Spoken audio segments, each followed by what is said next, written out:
Testing natin ngayon yung Gridcon intercom natin. Gridcon KY Pro. Kung maayos ba yung audio niya pag kinonek sa Insta360 natin.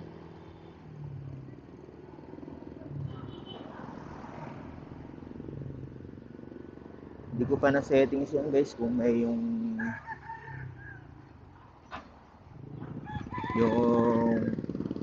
noise reduction ba yun o noise cancellation.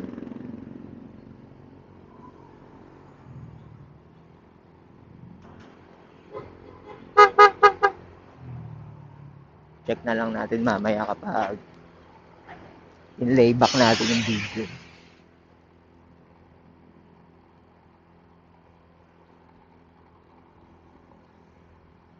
Mahirap lang ngayon guys, hindi natin nasuot yung ano natin, yung maskara natin na naanguso. Kasi wala, naka full face tayo.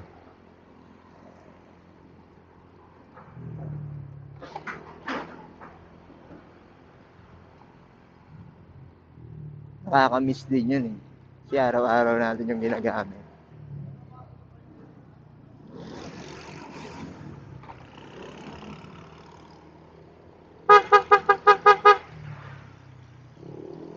Wala tuloy tayo ngayon mapapangiti. Dito na lang tayo dadaan guys sa may sa highway na tayo. Kasi holiday naman ngayon. Idil Fitr. Kaya bibihira lang yung mga sasakyan. Ayan o. Kita naman guys. Napakaluwag. Kung ganito lang sana araw-araw, ayahay ang buhay ng mga biyahero. Kaso hindi eh.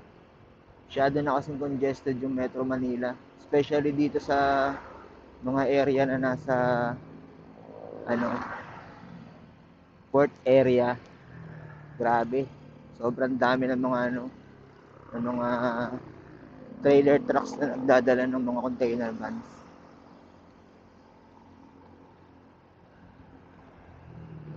Guys, sobrang luwag. Wala eh, ganun talaga. Talagang skip talaga yung mga kalsada natin.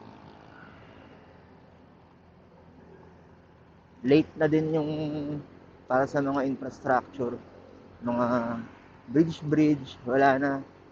Kaya ang mangyayari, yung may mga nakatayo ng bahay, ayun, sila yung masasagasaan. Sila yung masasagasaan ng mga projects. Wala eh. Nung unang-una pa na mga namahala ng gobyerno natin, medyo yung urban planning.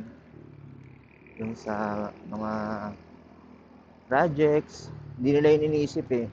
Ang iniisip nila, magpayaman.